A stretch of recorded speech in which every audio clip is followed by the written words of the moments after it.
సరే, ఇప్పుడు మనం బయటకు కనిపించకపోయినా అత్యంత కీలకమైన ఒక విషయం గురించి మాట్లాడుకుందాం. సురక్షితమైన బడి, గొప్ప ఆటల జట్టు లేదా బాగా పనిచేసే ఏదైనా కమ్యూనిటీ గ్రూప్ మీకు కనిపించిందంటే దాని వెనుక ఖచ్చితంగా ఒక ప్రణాళిక ఉంటుంది. అందులో ఉండే అత్యంత సున్నితమైన వ్యక్తులను రక్షించడానికి ప్రత్యేకంగా రూపొందించిన ఒక వ్యవస్థ ఉంటుంది. అసలు ఆ ప్రణాళిక ఎలా ఉంటుంది? మనబడి స్వచ్ఛంద సేవకుల కోసం ఉద్దేశించిన ఒక నిజ జీవిత వేధింపుల నివారణ శిక్షణను ఈరోజు మనం వివరంగా విశ్లేషిద్దాం. వారు ఉపయోగించే అసలు పద్ధతులను చూద్దాం. పదండి, ఇక నేరుగా విషయంలోకి వెళ్దాం. పూర్తి వివరాల్లోకి, పద్ధతుల్లోకి వెళ్లే ముందు అసలు ఇది ఎందుకు అవసరం అనే దానితో మొదలుపెట్టాలి. నిజం చెప్పాలంటే ఇదంతా జీరో టాలరెన్స్, ఎట్టి పరిస్థితుల్లోనూ సహించకపోవటం అనే ఒకే ఒక్క బలమైన ఆలోచన చుట్టూ తిరుగుతుంది. సమర్థవంతమైన ఏ ప్రణాళికకైనా ఇదే అసలైన పునాది. ఇందులో ఎలాంటి సందిగ్ధతకు తావులేదు. అదో చిన్న జోక్లే లాంటి సాకులు చెప్పడానికి వీల్లేదు. రెండో అవకాశం అస్సలు ఉండదు. ఇది కఠినమైన నియమం. మనం మాట్లాడుకోబోయే మిగతా వాటన్నింటికీ ఈ రాజీపడని నిబద్ధతే పునాది వేస్తుంది. సరే, అదొక సూత్రం అనుకుందాం. కానీ ఒక సంస్థ ఆ ఆలోచనను ఆచరణలో ఎలా పెడుతుంది? ఇక్కడే మన కేస్ స్టడీ వస్తుంది. మనం సిలికాన్ ఆంధ్ర మనబడి ఇచ్చిన ఒక నిజమైన శిక్షణ పాఠాలను చూడబోతున్నాం.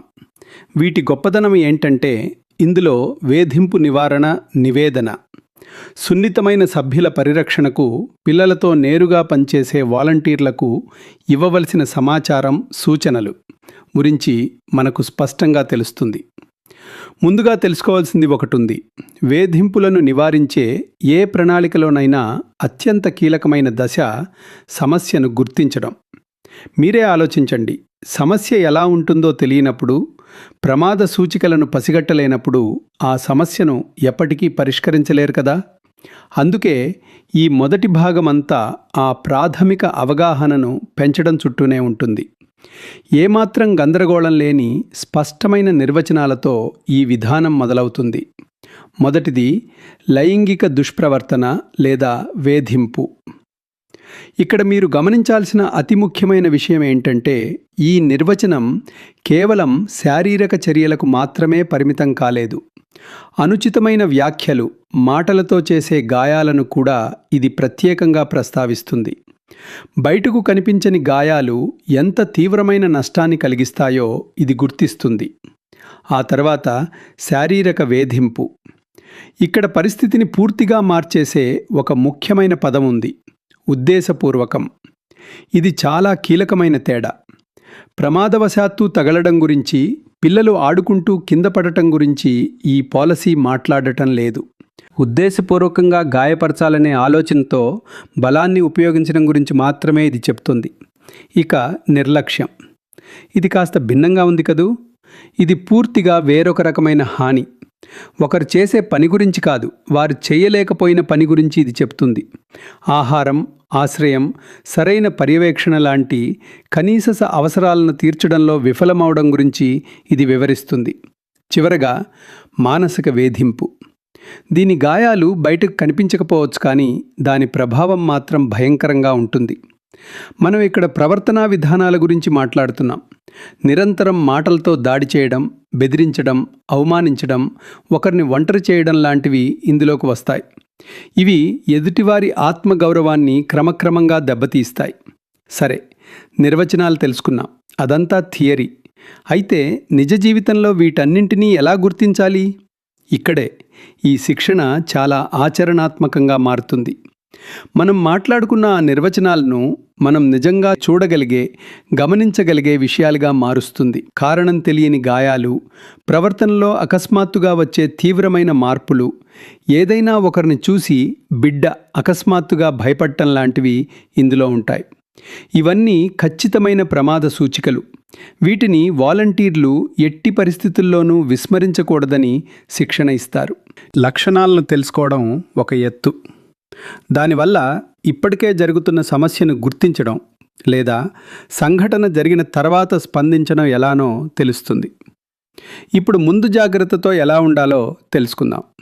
మొదటి నుంచి సురక్షితమైన వాతావరణాన్ని నిర్మించడానికి రూపొందించిన నియమాలు, ఉత్తమ పద్ధతులను పరిశీలిద్దాం.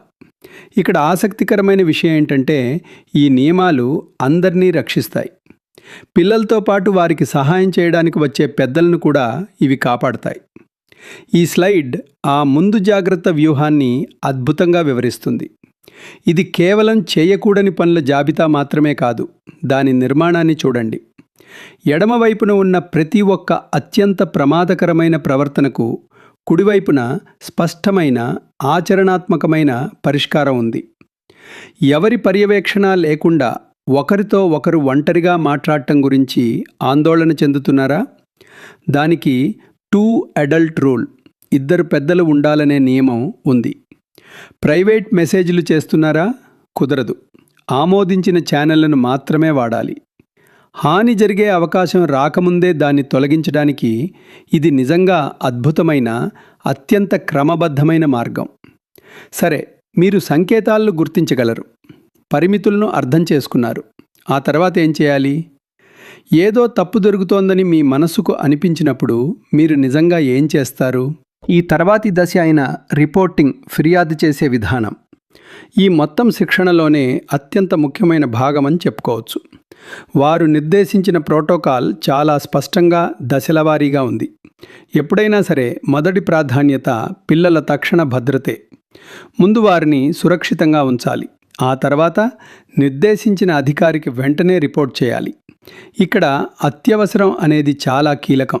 వెంటనే, 24 గంటల లోపు లాంటి పదాలను వాడతారు.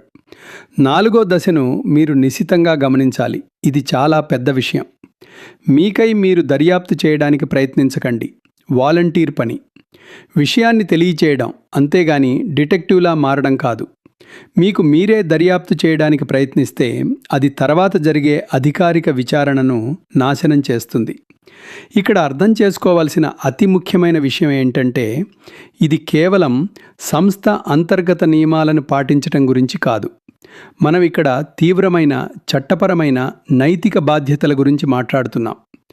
చాలా చోట్ల పిల్లలతో పనిచేసే ఎవరినైనా మ్యాండేటెడ్ రిపోర్టర్ అంటారు. ఇది చట్టపరమైన పదం. అంటే అనుమానాస్పద వేధింపులను నివేదించాల్సిన చట్టపరమైన బాధ్యత మీకు ఉంటుంది. కాబట్టి చూస్తూ ఊరుకోవడం కేవలం నైతిక వైఫల్యం మాత్రమే కాదు, అది వాస్తవానికి చట్టవిరుద్ధం కూడా కావచ్చు. ప్రమాద సూచికలను ఎలా గుర్తించాలి? సమస్యలను ముందుగానే ఎలా నివారించాలి? రిపోర్టింగ్ ప్రక్రియ ఎలా ఉంటుంది అనే విషయాలు చూశాం. ఇప్పుడు ఈ శిక్షణ అన్నిటికంటే ముఖ్యమైన సందేశంతో ముగుస్తుంది. ఒక వ్యక్తి హీరో అవ్వడానికి ప్రయత్నించడం గురించి కాదిది. ప్రతి ఒక్కరూ కమ్యూనిటీని సురక్షితంగా ఉంచడంలో క్రియాశీలక పాత్ర పోషించేలా ఒక ఉమ్మడి బాధ్యతా సంస్కృతిని నిర్మించడం గురించి ఇది చెబుతుంది. సరే, ఈ మొత్తం విషయాన్ని క్లుప్తంగా చెబుతాను. ఈ మొత్తం శిక్షణ నుంచి మనం నేర్చుకోవాల్సిన అతిపెద్ద పాఠాన్ని ఒక సరళమైన, అత్యంత శక్తివంతమైన మంత్రంలో చెప్పవచ్చు.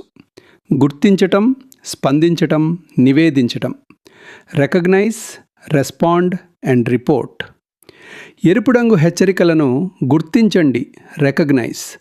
స్పష్టమైన, సురక్షితమైన పరిమితులను సృష్టించి వాటికి కట్టుబడి ఉండడం ద్వారా స్పందించండి, రెస్పాండ్. మీకు ఏ ఆందోళన ఉన్నా వెంటనే నివేదించండి, రిపోర్ట్. అంతే.